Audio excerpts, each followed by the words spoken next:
Makinig ka muna, ito ang ating verse of the day. Pero sumagot ang Panginoon, makakalimutan ba ng isang ina ang kanyang anak?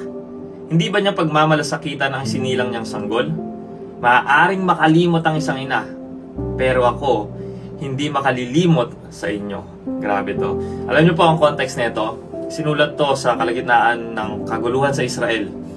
Nung nasa exile sila sa Babylon, nawalan sila ng lupa, ng templo, feeling nila pati yung presensya ng Diyos nawala na. Kaya kapag binasa niyo yung verse 14, di ba, verse 15 to, eto sabi nila sa verse 14, pero sinabi ng mga taga-Jerusalem, pinabayaan na kami ng Panginoon, nakalimutan niya kami. Kaya sumagot ang Diyos. Ayan, sa verse 15, sabi ng Diyos, hindi ko kayo makakalimutan.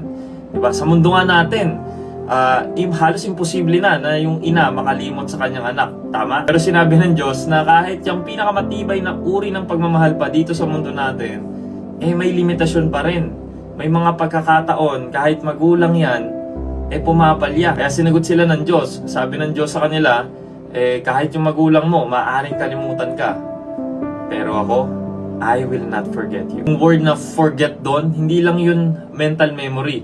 Nung sinabi ng Diyos yan ay covenant language. Ibig sabihin, hindi niya pababayaan ang kanyang pangako. Hindi niya iiwan ang plano niya sa'yo. Hindi niya aalisin ang kanyang presensya. Kahit feeling mo, wala na siya. Diba? He is faithful kahit unfaithful tayo. Kaya kapatid, kung nararamdaman mong parang walang nakakakita sa pinagdadaanan mo, parang tahimik ang Diyos, parang iniwan ka na niya, ito po ang sinabi ng Diyos.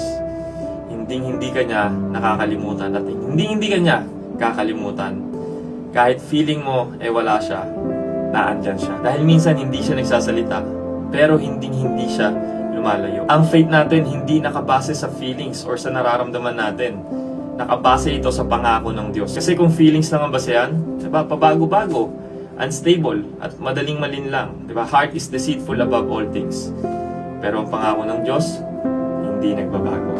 At ang sabi niya, hindi ka niya kakalimutan. He will not leave you nor forsake you. Amen?